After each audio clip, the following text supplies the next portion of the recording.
পোস্ত মানেই বাঙালির একটি অতি পছন্দের রেসিপি। নমস্কার বন্ধুরা, ঐশীর মার রান্নাঘরে আপনাদের সবাইকে স্বাগত।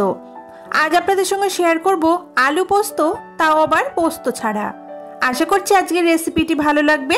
অবশ্যই প্রথম থেকে শেষ পর্যন্ত দেখুন কিভাবে আমি পোস্ত ছাড়া আলু পোস্ত বানিয়ে নিই। প্রথমেই একটা কড়াইতে 2 টেবিল স্পুন সরষের তেল দিয়ে দিচ্ছি। তেলটা ভালো করে গরম করে নিতে হবে আর রান্নাটা অবশ্যই সরষের তেলে করতে হবে। এরপর ফোড়নে দিলাম একটা শুকনো লঙ্কা, একটা তেজপাতা, 1/4 টিস্পুন কালো জিরে দিয়ে ফোড়ন থেকে মিষ্টি গন্ধ ছাড়া পর্যন্ত এটাকে একটু ভেজে নিতে হবে।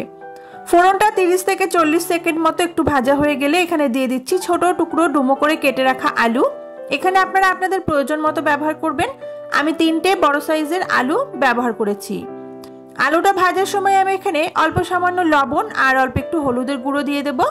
তারপর ঢাকা দিয়ে আলুটাকে ভালো করে লাল লাল করে ভেজে নেব। আলুটা ঢাকা দিয়ে ভাজলে আলুটা কিন্তু ভাজার সময় কিছুটা পরিমাণে সিদ্ধ হয়ে যায় আর ভাজাটাও কিন্তু তাড়াতাড়ি হয়। মাঝে কিন্তু ঢাকনা খুলে নাড়াচাড়া করে দেবেন। এদিকে আমি একটা মশলা করে নেব। একটা মিক্সার জারের মধ্যে দিয়ে দিলাম 2 টিস্পুন চারমগজ আর 2 টিস্পুন সাদা তিল। এই দুটোই কিন্তু যে কোনো বড় মুদিখানার দোকানেই আপনারা পেয়ে যাবেন। এর সাথে স্বাদ অনুযায়ী কাঁচা লঙ্কা দেব আর অল্প একটু জল দিয়ে মশলাটা ভালো করে পেস্ট বানিয়ে নেব। যদি মশলাটা শিলপাটাতে বেটে নেন তাহলে এই মশলাটাকে 10 মিনিট মতো ভিজিয়ে রেখে বেটে নিলে সেটা বাটতে কিন্তু সুবিধা হবে। এদিকে দেখুন আলুটা কিন্তু আমাদের লাল লাল করে ভেজে নেওয়া হয়ে গেছে। আলুর মধ্যে খুব সুন্দর একটা কালার চলে এসেছে আর আলুটাকে এইভাবে লাল লাল করে ভেজে নিয়ে রান্না করলে রান্নাটা কিন্তু বেশি স্বাদ হবে। তো এবার আমি যে মশলাটা বেটে রাখলাম সেই মশলাটাকে এর মধ্যে দিয়ে দিচ্ছি। মিক্সার জারটা ধুয়ে মশলাটাকে দিয়ে দিলাম যাতে এক্সট্রা যেটা মশলা মিক্সার জারে লেগে আছে ওটা নষ্ট না হয়। আর সাথে সামান্য একটু জলও আমাদের প্রয়োজন। এবার মশলাটাকে আমাদের একটু ভালো করে কষিয়ে নিতে হবে।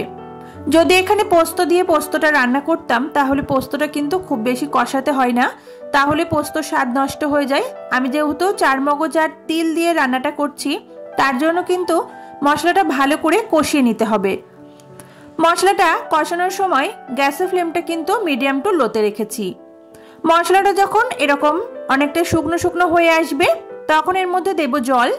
আর আলুটাও দেখুন রান্না করতে করতে বেশ সুন্দর সিদ্ধ হয়ে গেছে। এবার পরিমাণ মতো জল দিয়ে দেবেন।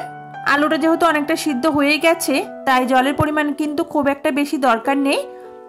আগে আলু ভাজার সময় সামান্য একটু লবণ দিয়েছিলাম, এখন স্বাদ অনুযায়ী লবণটা দিয়ে দিলাম। এবার ঢাকা দিয়ে আমি 2 মিনিট মতো মিডিয়াম ফ্লেমে রেখে রান্না করে নেব।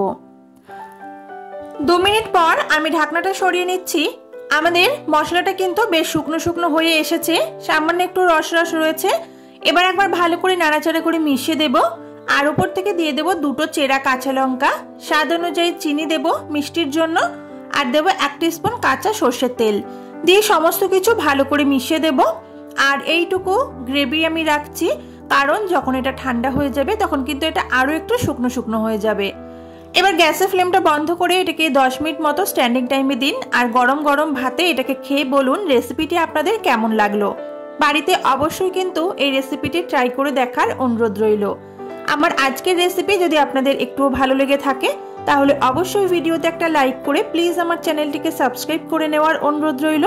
দেখা হচ্ছে আপনাদের সঙ্গে আবার পরের দিন নতুন কোনো রেসিপিতে। ততক্ষণের জন্য সবাই খুব ভালো থাকবেন, সুস্থ থাকবেন এবং সাবধানে থাকবেন। আজকের মতো টাটা।